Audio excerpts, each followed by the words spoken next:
Untuk itu saya hanya bisa memotivasi buat teman-teman jangan gampang menyerah, bahwa dalam dunia usaha ini adalah banyak peluang-peluang yang mungkin belum kita lakukan pada saat kita mengalami kegagalan, mengalami default, yang harus kita lakukan ke depan. Dan semangat, motivasi jangan pantang menyerah itulah yang saya sebutkan dengan mental sebagai Jadi kembali lagi ke mental. fighting spirit yang kuat sehingga bisa establish dalam menjalankan usaha.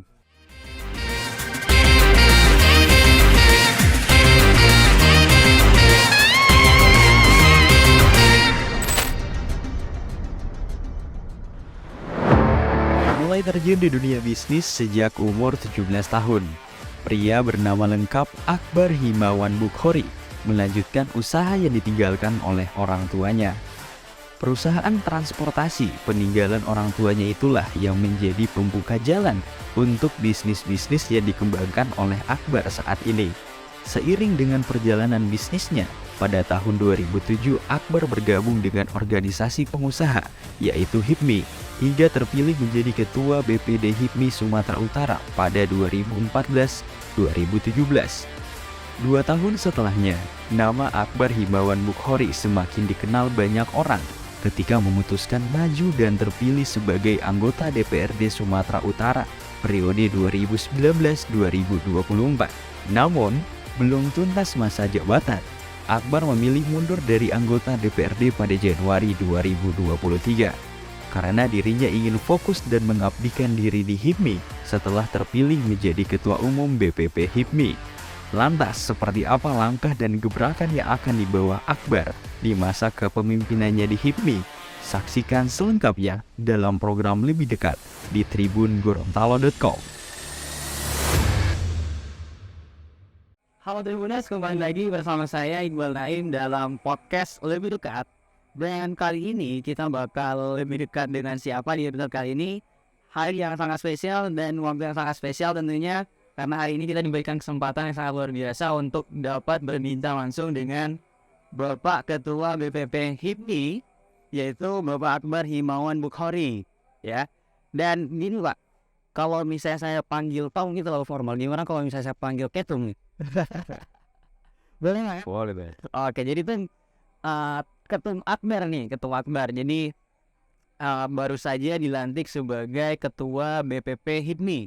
Nah, ini suatu organisasi besar yang istilahnya menjadi tonggak Indonesia untuk dapat membangun Indonesia nih, Tum. Ya. Dan sebelum kita jauh nih, Tum, ya, gimana kabarnya tuh? Iqbal, gimana kabarnya? Alhamdulillah baik ya. Di puasa Ramadan udah mau masuk ke 15 atau udah 16 nih? 15. 15. Masih lancar tuh? Lancar, alhamdulillah. Alhamdulillah.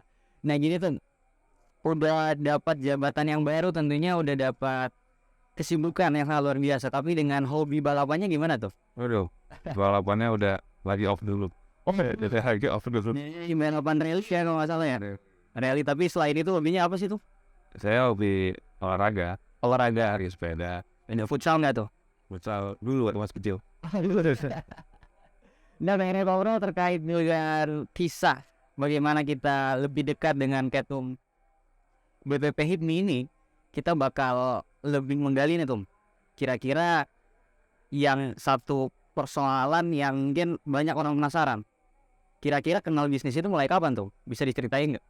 Saya kenal bisnis mulai dari kecil karena saya lahir di keluarga yang memang punya ekosistem ataupun atmosfer wirausaha.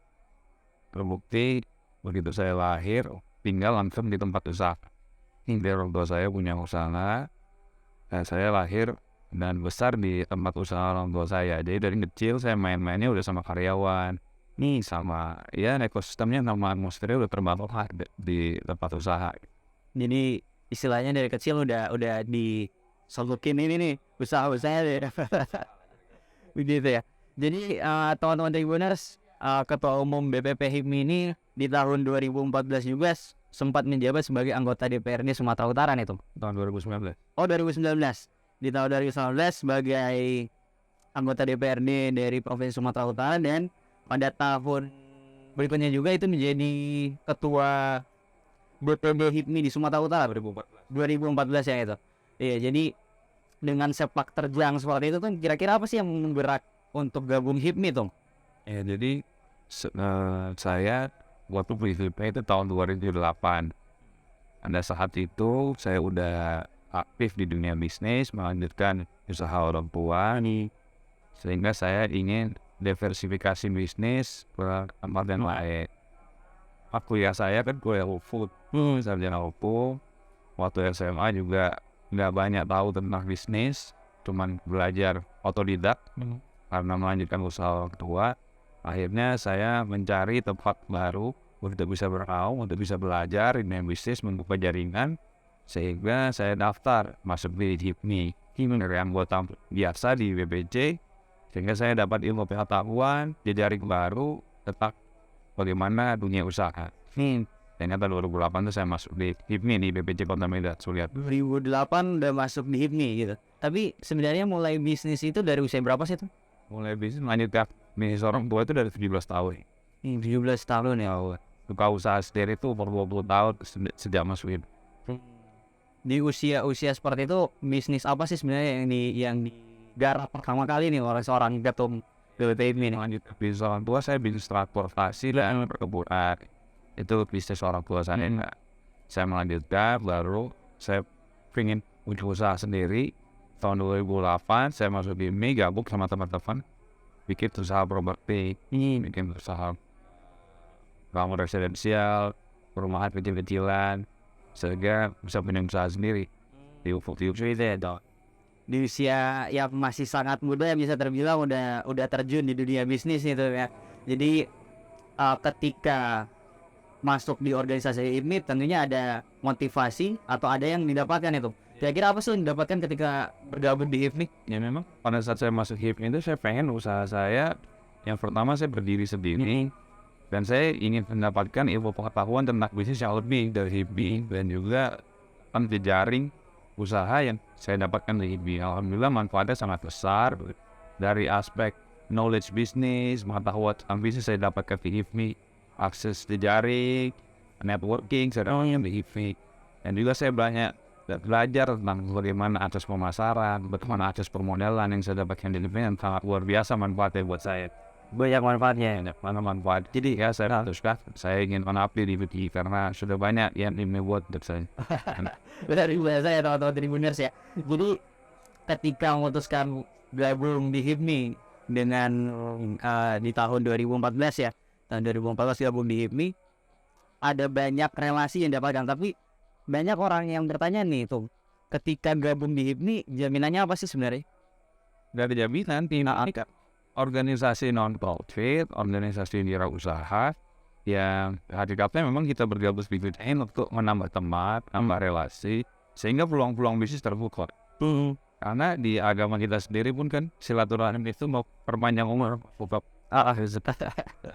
makin banyak ketemu orang, apalagi komunitasnya yang terbangun adalah komunitas dunia usaha sama-sama muda, akhirnya potensi masing-masing teman itu bisa menjadikan sebuah motivasi bisnis buat kita untuk membangun usaha kita. Betul ya. Jadi sekarang sudah mendapatkan jabatan sebagai ketua BPP HIPMI. Tentunya ada program-program nih yang kedepannya bakal dilaksanakan oleh HIPMI sendiri gitu. Saya dengar ada program yang namanya HIPMI PT. Nah itu bisa diceritain dong. Apa sih sebenarnya HIPMI PT? Pengalaman saya masuk di HIPMI yang mungkin secara personally saya harus membangun kapasitas sendiri dan membangun jaringan sendiri hingga bisa bermanfaat bagi bisnis saya. Nah ke depan kita melihat bahwa era bonus demografi yang akan kita hadapi di 2030, kita harus menyiapkan anak-anak muda kita utamanya di kampus-kampus untuk bisa melek tentang entrepreneurship atau dunia usaha. Untuk itu HIPMI lewat program ataupun badan otonom lembaga profesional HIPMI perguruan tinggi itu menyiapkan tempat ataupun wadah membuat anak-anak muda kita yang belum menjadi pengusaha itu diberikan tempat wadah namanya di perguruan tinggi sehingga bisa dieksplor kemampuan teman-teman untuk bisa menjadi pengusaha. Terkait dengan program itu tuh ya sangat menarik karena ini menggait anak muda yang ada di perguruan tinggi. Nah, saya berbicara terkait dengan anak muda, kita sama-sama anak muda ya. Dengan istilah anak muda itu sekarang banyak kasus anak muda susah bangun bisnis itu.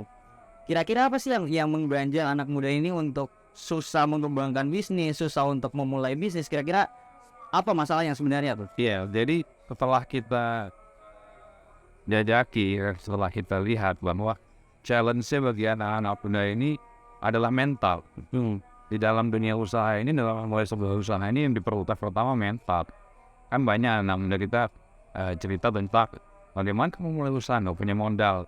Betul, modal ditempatkan di tempat yang pertama, baru setelah itu yang lain-lain.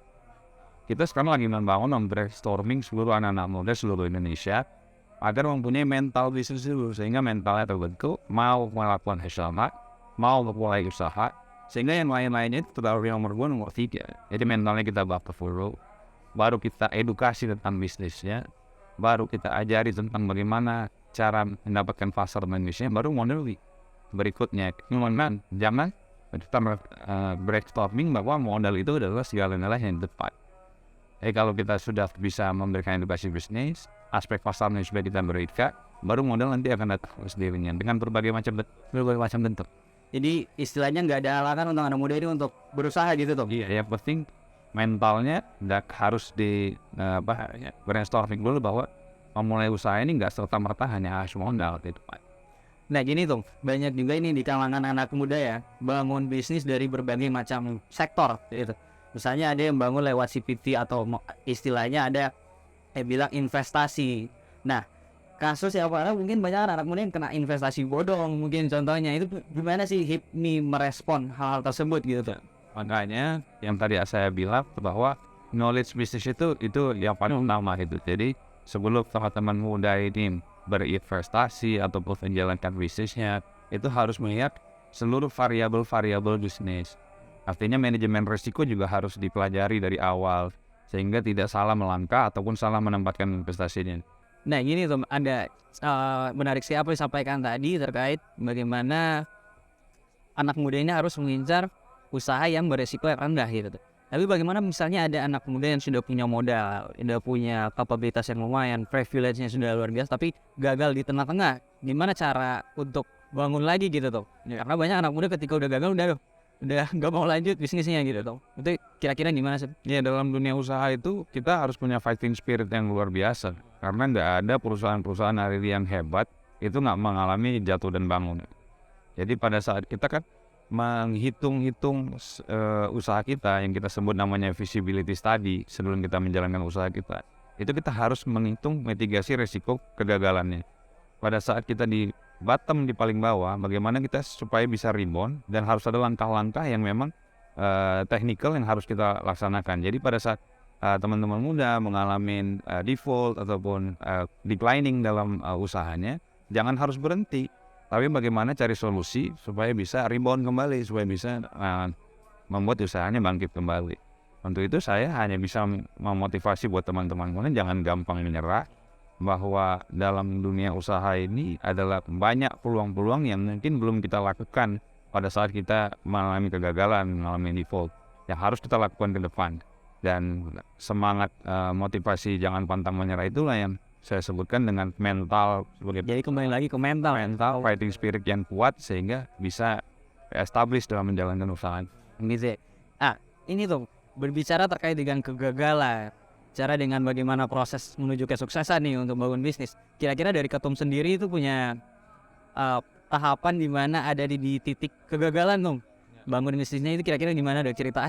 Ya, saya sudah mengalami walaupun bisnis keluarga pada saat tahun 2004 mengalami crash, ada bencana alam lah ya, saya sebutkan bencana alam yang terjadi di bisnis keluarga, sehingga bisnis harus berhenti total, dan kita nggak punya bisnis lain pada saat itu, hanya satu unit bisnis, dan itu mempelajari kita ke depan kita harus diversifikasi bisnis kita, sehingga pada saat bisnis ini tidak bisa berjalan kita punya usaha yang lain untuk bisa disubsidi ataupun menopang kehidupan sehari dan seluruh karyawan-karyawan kita yang ada. Pada saat itu kita nggak punya yang lain, kita hanya ambil dari apa yang ada tersisa, tapi kita tetap bertahan, karyawan-karyawan kita tidak ada yang kita PHK. Seberat itu pun sudah pernah kita lewati. Nah, selanjutnya kita belajar dari pengalaman, kita diversifikasi bisnis kita, sehingga bisa menjadi subsidi. Apabila ada unit bisnis yang lagi declining, kita punya tempat bisnis yang lain. Jadi pepatah mengatakan jangan taruh telur dalam satu keranjang, itu sangat benar sekali. Jadi kalau jatuh pecah semuanya. Nah, Kira-kira seperti itu. Tahap pembelajaran yang sudah kami lewati, yang kami ingin memberitahu, menginfluenskan bagi teman-teman muda, supaya sebelum memulai bisnis itu harus melihat mitigasi resiko, dan jangan melihat untungnya aja. Resikonya harus dihitung dulu sedemikian rupa, sehingga apabila terjadi yang tidak kita inginkan, kita sudah punya solusi-solusi untuk bisa bertahan, paling tidak untuk menjalankan bisnis kita ke depan lagi. iya.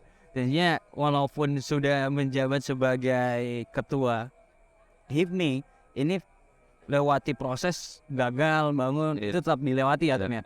Nah, itu proses-proses seperti itu bisa teman-teman mahasiswa, teman-teman anak muda bisa dapat ini HIPMI PT ini apa enggak, Tom? Ya, saya rasa bisa, karena yang kita diskusikan hari ini itu kan hanya bagaimana kita punya mindset, punya mental tentang membangun bisnis. Soal besar atau kecilnya itu kan sama aja. Dalam mengoperate bisnis itu, bisnisnya kecil, ruginya kecil, untungnya kecil. Bisnisnya besar, untungnya besar, ruginya besar juga. Gitu. Jadi dalam sebuah bisnis sama aja, kita mau bisnis kecil-kecilan UMKM sama korporasi, dalam mengelolanya sama-sama saja. Tapi bagaimana kita bisa mitigasi risiko itu, memanajemen risiko itu dengan sedemikian mungkin, itu yang menjadi concern penting. Jadi teman-teman muda juga harus mengetahui bahwa apapun yang kita mulai, apapun bisnis yang kita mulai, itu sama-sama aja. Yang penting kita harus benar-benar menyiapkan visibility study. Bagaimana bisnis ini, apabila untung bagaimana, apabila stuck bagaimana, apabila rugi bagaimana. Harus ada manajemen-manajemen yang harus kita ambil, sehingga ini bisa kita atasi, tidak menjadi crash. Dan juga seperti tadi anak-anak muda kita banyak yang kita alami sekarang, apabila sudah mengalami kegagalan maka tidak mau lagi menyentuh bisnis itu. Ini yang harus kita brainstorming, harus kita edukasi teman-teman muda sehingga mentalnya terbentuk supaya bisa menjadi pembangunan mental ya, pembangunan mental juga ada di MPT. Nah, ini juga tuh yang perlu teman-teman, mungkin teman-teman Tribuners, anak-anak muda di Provinsi Gorontalo terkhusus, ini ketika mendengar HIPMI, gimana sih cara gabungnya? Mungkin lewat HIPMI PT-nya, gimana cara gabungnya untuk bisa bergabung di HIPMI itu gimana sih sebenarnya tuh? Iya, kalau HIPMI sekarang organisasi yang sangat terbuka. Apalagi sekarang kita punya HIPMI PT. Zaman dulu saya masuk ini belum ada HIPMI PT. Sekarang kita punya HIPMI PT. Teman-teman bisa bergabung di HIPMI PT, siapapun itu, nggak perlu punya SIUP. Zaman saya dulu, sekarang NIB kan. Zaman saya dulu harus punya SIUP baru bisa masuk HIPMI di BPC. Terdaftar sebagai direksi ataupun komisaris di perusahaan baru boleh masuk HIPMI. Kalau sekarang terbuka lewat HIPMI PT, siapapun bisa masuk. Nah, kalau masuk ke BPC mungkin harus punya NIB. Gitu. Jadi bergabung di HIPMI PT dulu, lihat dulu komunitasnya, ekosistemnya sudah terbentuk, baru belajar di HIPMI PT bagaimana membangun bisnis, sehingga ada mentor. Zaman saya dulu belum ada mentor, jadi saya masuk HIPMI, akhirnya ketemu dengan senior, ketemu dengan pengurus-pengurus, ada yang mentorin. Gitu. Nah, ini yang saya berharap lewat HIPMI PT ini, BPC dan BPD HIPMI ini bisa menjadi mentor buat adik-adik kita untuk bisa memulai bisnisnya. Bisnis apa yang bagus, mana yang mitigasi risikonya rendah, mana yang sekarang ini pasar lagi suka. Itu kan semuanya kan nggak bisa kita dapatkan dengan riset sendirian. Harus memang ada yang mentor, memang harus ada yang experience yang sudah pernah mulai. Itu akan lebih bagus untuk kita menjalankan bisnis pada kita belajar kepada mentor yang memang sudah menjalaninya atau mengalaminya. Betul. Jadi perlu juga adanya mentor ya, Tom ya. Yeah. Nah, ngomong-ngomong terkait dengan mentor untuk berusaha gitu. Di zamannya mungkin kayak tuh waktu itu cari mentor itu cukup susah gitu. Iya, susah ya. Jadi gimana sih tuh waktu di zaman-zaman seperti itu, zaman awal-awal membangun usaha untuk mencari mentor itu seperti apa tuh? Iya. Ya, zaman saya bergabung di HIPMI, saya yang pertama saya cari jaringan berjejaring. Saya teman-teman HIPMI buat usaha. Saya bilang, ayo kita buat usaha sendiri. Apa nih usaha yang bagus di tahun ini? Pada saat itu memang properti lagi sangat bagus. Kami buat usaha baru kami terhambat dengan akses permodalan. Baru kami cari mentor di HIPMI, di senior HIPMI, cari mentor, kita buat proposal bisnis.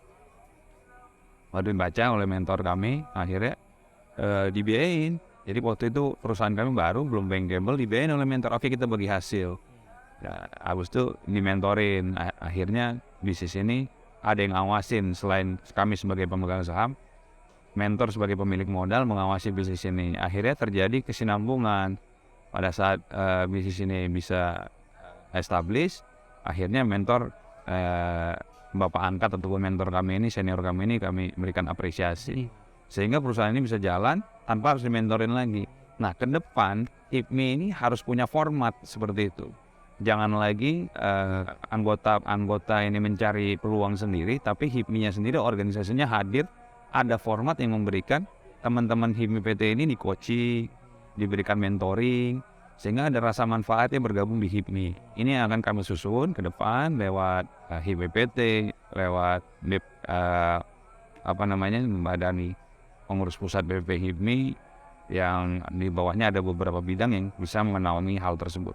Betul ya. Jadi ketika ada anak muda yang pengen gabung di HIPMI PT, terkhusus di HIPMI sendiri, itu bakal dapat mentor, bakal dapat bagaimana pengembangan mungkin mentalnya mereka buat pengetahuan untuk berbisnis. Itu yang dijaminkan di HIPMI. Kira-kira seperti itu. Kira-kira seperti itu. Nah, menarik sekali tuh ya kalau bahas terkait dengan bisnis ini ya. Cuman kita dibatasi waktu nih tuh ya. Kita udah masuk di segmen terakhir. Mungkin satu pertanyaan dari teman-teman Tribuners mungkin ya. Nah, terkait dengan pertanyaan ini yang barusan ini viral banget. Ada anggota HIPMI yang terangkat jadi Kemenpora. Nah, itu kira-kira ketua HIPMI ada jalan ke sana nggak tuh? Kira-kira mungkin di tahun 2024 bisa nih menteri, misalnya. Gimana tuh? Saya pikir politik, saya terpilih ketua umum HIPMI baru 2022 November yang lalu. Baru dilantik Februari 2023 yang lalu. Dan saya resmi mengundurkan diri sebagai anggota DPR juga baru beberapa bulan yang lalu gitu. Jadi saya belum memikirkan politik, saya mau mengabdi di HIPMI, saya mau memberikan manfaat, pengen memberikan manfaat bagi seluruh kader-kader HIPMI yang ada di seluruh Indonesia. Urusan politiknya, ya langkah-langkah politik kita serahkan kepada Allah Subhanahu Wa Taala.